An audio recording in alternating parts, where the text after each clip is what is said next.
straight ahead. Look straight ahead.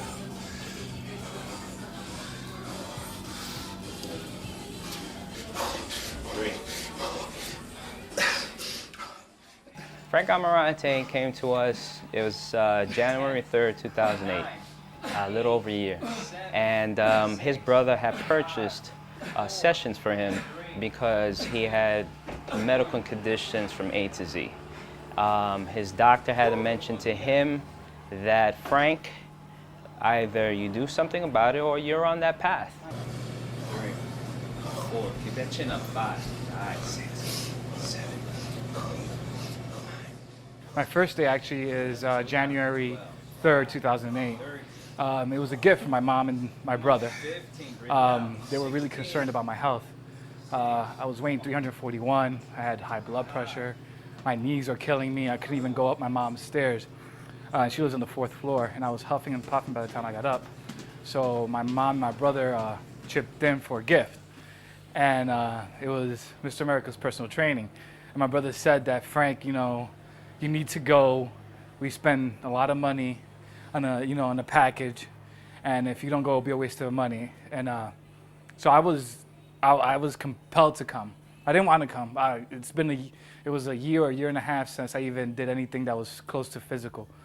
But that's what first compelled me to come here. My brother said, Frank, we're spending a lot of money on you, and if you don't come, I'm going to kick your ass.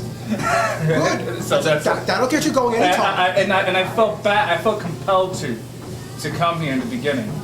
And so they originally paid for an 8-session, what is it, group that you guys call it? Or 8-session package.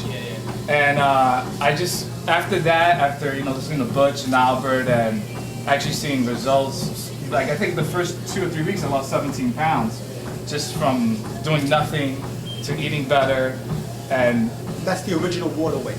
Yeah, I like to say. I know. I've never been that heavy, but I've been through a little. The first week or two was a little easy. Yeah. Then you hit the plateau, and you got to exercise more. Yeah. Well, at one point. Perk up the aerobics. Oh, at one point there was a good 3 weeks where I was studying. I didn't gain it, but I just wasn't losing it at a rate that I wanted to. Whether it was 2 pounds, 3 pounds, 3 pounds. That's okay. And then we just switched the diet a little bit. We adjusted and got into boot camp, and then I've been consistent. Wow. Some people do need motivation, and you are motivated. Oh, thank you. Well, when I heard about you, I said, I'm going to come on a Saturday.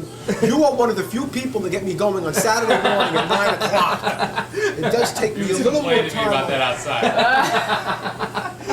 He saw me outside hobbling, and I said, oh, no, I'm here. But the coffee's cooking in now, so I feel a little better. Thank you. Frank, Albert, get in the picture. Oh. When I first came here, it was because my mom and my brother got me this gift certificate.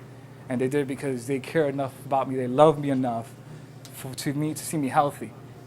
And if if you're out there and you're thinking that you can't do it, that you're scared to do it, that maybe you don't even have the even the financial means of doing it, because there's sacrifices that you make to come here, and it's an emotional sacrifice. It's sometimes a financial sacrifice, but it pays off.